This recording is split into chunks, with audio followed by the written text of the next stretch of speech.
일본 이상한 집 구조 괴담은 말 그대로 어느 한 집의 구조가 일반 가정집과 달리 너무 이상한 구조로 되어 있다는 뜻이다.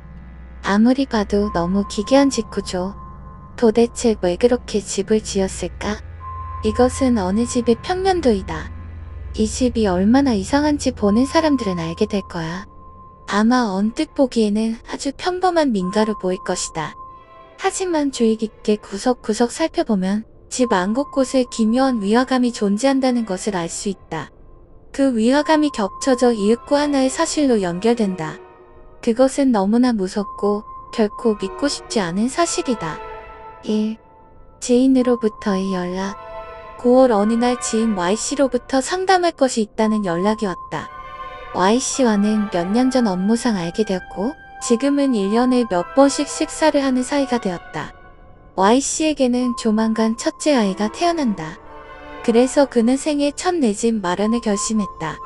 일이 잘 풀리는 것도 있고 집을 사려면 지금이 적기라고 생각했다고 한다. 그는 매일 밤 늦게까지 부동산 정보를 찾아 헤매다가 마침내 수도권에서 이상적인 매물을 찾았다. 조용한 주택가에 위치한 2층짜리 집이다. 역에서 가까우면서도 주변에 자연이 많고 중고이긴 하지만 지은 지 얼마 되지 않았다. 집을 보러 갔더니 개방적이고 밝은 인테리어 Y씨 부부는 꽤 마음에 들었나 보다. 단 한 가지 방 평면도에 이상한 점이 있었다. 바로 이것이다. 1층 주방과 거실 사이에 의문의 공간이 있다. 문이 없어 안으로 들어갈 수 없다. 부동산에 물어봐도 잘 모르겠다고 한다. 사는데 불편함은 없지만 왠지 으스스해서 나에게 상담해 보려고 했다고 한다. Y씨에 의하면 웹라이터라면 그런 것을 잘 알고 있지? 라고 말하길래 웹라이터를 뭐라고 생각하는지 이해가 안 간다. 그런데 우연히도 내 지인 중에 K씨라는 설계사가 있다. 나도 수수께끼의 공간이라는 오컬트적인 이야기에 조금 흥미를 느껴 K씨에게 상담해 보기로 했다. 2. K씨의 추리. K씨에게 미리 평면도 자료를 보내고 전화로 이야기를 들어보기로 했다. 밑에 글은 K씨와의 대화 내용이다. K씨, 오랜만입니다. 시간 내주셔서 감사합니다. 아니요, 개츠씨 그런데 보내주신 평면도 자료가 궁금해서요. 네, 1층에 의문의 공간이 있는데 이것에 대해서 뭔가 아는 것이 있습니까? 한 가지 말할 수 있는 것은 이것이 의도적으로 만들어진 것이라는 점입니다. 의도적으로 라고요? 이 공간은 원래 필요 없는 두 개의 벽으로 만들어졌어요. 부엌에 접해 있는 두 개의 벽이 없으면 수수께끼의 공간이 생기지 않고 부엌이 넓어집니다. 굳이 부엌의 공간을 줄여서까지 일부러 여기에 벽을 만들었다는 것은 이 공간이 꼭 필요했다는 것입니다. 그렇군요. 왜 만들었을까요? 혹시 처음에는 여기를 수납 공간으로 할 생각이었던 거 아닐까요?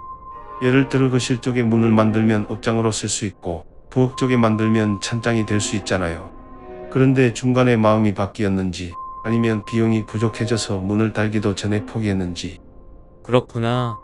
그때는 이미 공사가 진행되고 있어서 구조를 바꿀 수 없어서 긴 공간이 남았다는 거군요. 그렇게 생각할 수밖에 없는 것 같습니다. 그렇군요. 그럼 오컬트적인 이야기는 아니군요. 그렇죠. 그런데 이 집은 누가 지었나요? 전에 살던 사람인데 30대 남성으로 부인과 아이가 한 명 있었다고 합니다. 무슨 일을 하셨는지 아세요? 아니, 거기까지는 좀 뭔가 궁금해요. 아니요. 처음 이 집의 구조를 봤을 때 굉장히 이상한 집이라고 생각했어요. 그렇습니까? 수수께끼의 공간 말고는 딱히 신경 쓰이지 않았는데요. 제가 이상하다고 생각한 건 2층 구조였어요.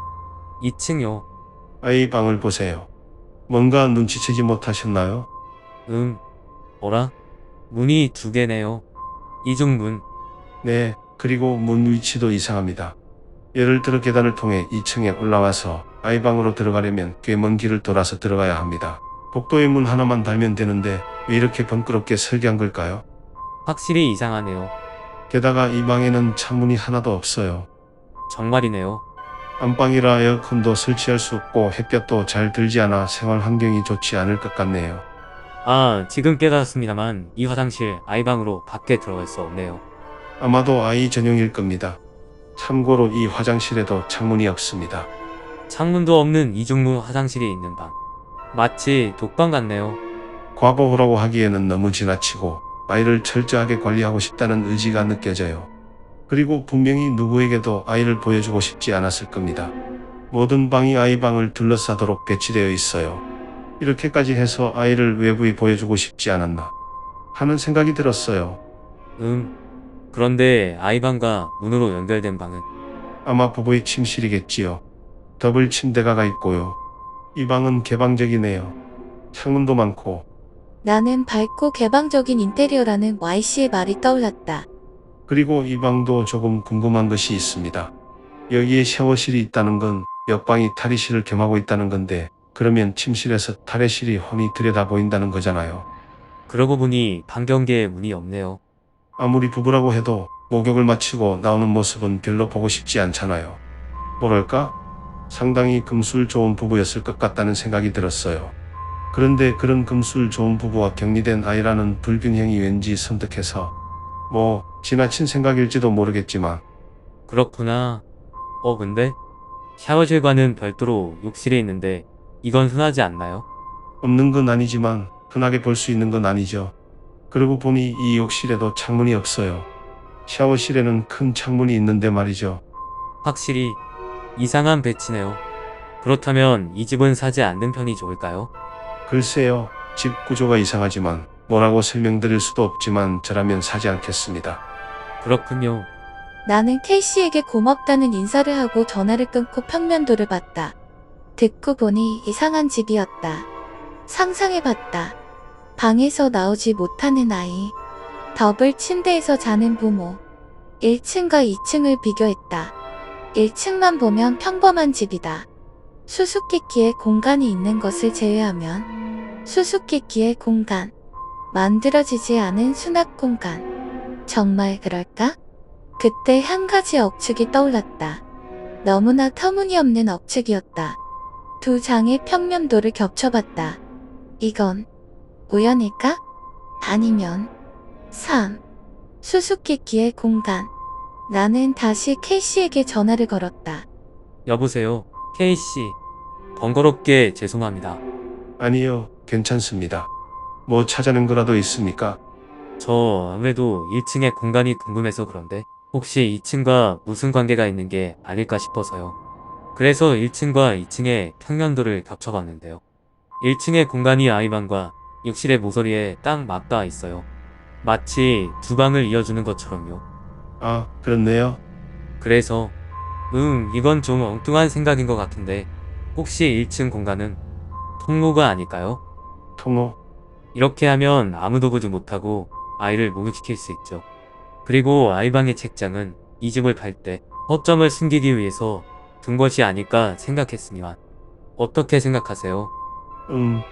흥미로운 생각인 것 같은데 너무 과한 생각인가요? 굳이 그렇게까지 할 필요가 있을까? 라는 생각은 듭니다. 글쎄요. 그렇죠. 죄송합니다. 갑자기 떠오른 생각이라서 지금 것은 잊어버리세요. 나는 갑자기 부끄러졌다. 무슨 어린아이의 망상 같은 것을 진지하게 얘기해버린 것이다. 이야기를 끝내려던 그 순간 전화기 너머로 K씨가 무언가 중얼거리는 소리가 들렸다. 통로. 아니, 잠깐만요. 만약 그렇다면 이 방은, 무슨 일 있어요? 아니, 지금 이야기를 들어보니 좀. 그런데 우케츠씨 이 집의 전 주인은 부인과 아이가 한 명 있었죠? 네. 부부는 2층 침실에서 자고 아이는 아이 방에서 잔다. 그렇다면 1층에 있는 이 침실은 누가 쓰는 걸까요?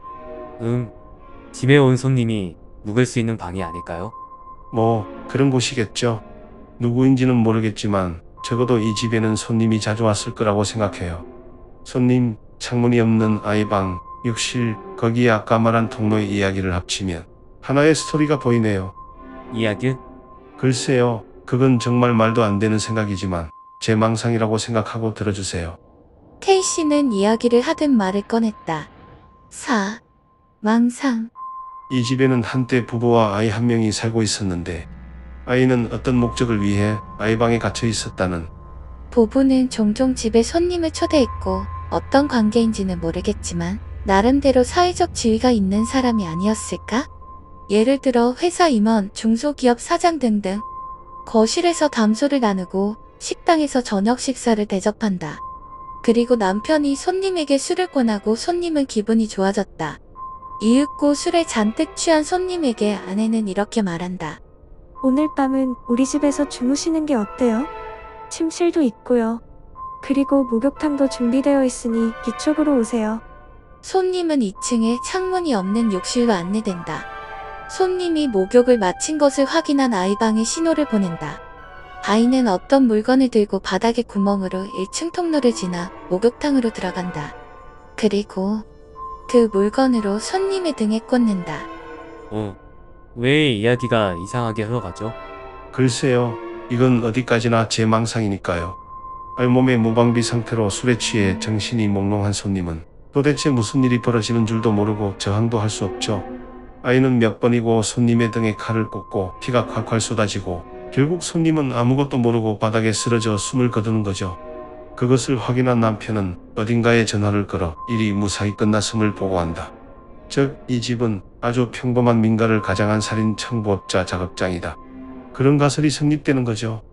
살인 청부업자라니? 만약 현대 일본에 살인 청부업자가 있었다면 이런 식으로 우리 주변에 태연하게 살고 있을지도 모릅니다. 어떻게 생각하세요? 아니, 어떻게 생각해?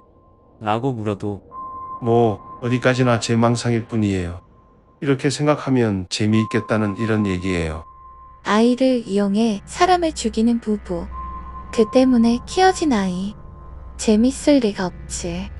그런데 아까 구멍을 숨기기 위해 책장을 두었다는 이야기가 나왔는데 아이방에 책장이 하나 더 있잖아요. 그렇다면 이 책장 아래에도 구멍이 있을 것 같지 않나요? 글쎄요. 그 구멍은 어디쯤에 있을까요? 창고. 창고요? 그러면 이 집에는 시체 처리를 위한 루트가 존재한다고 할 수 있겠네요. 네? 아까 얘기로 돌아가죠. 시체를 욕실에 방치할 수 없으니 외부에서 보이지 않도록 처리해야 합니다.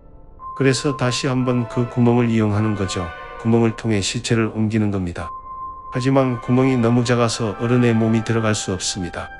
그래서 부부는 톱인가 뭔가로 시체를 잘게 절단해야만 하죠.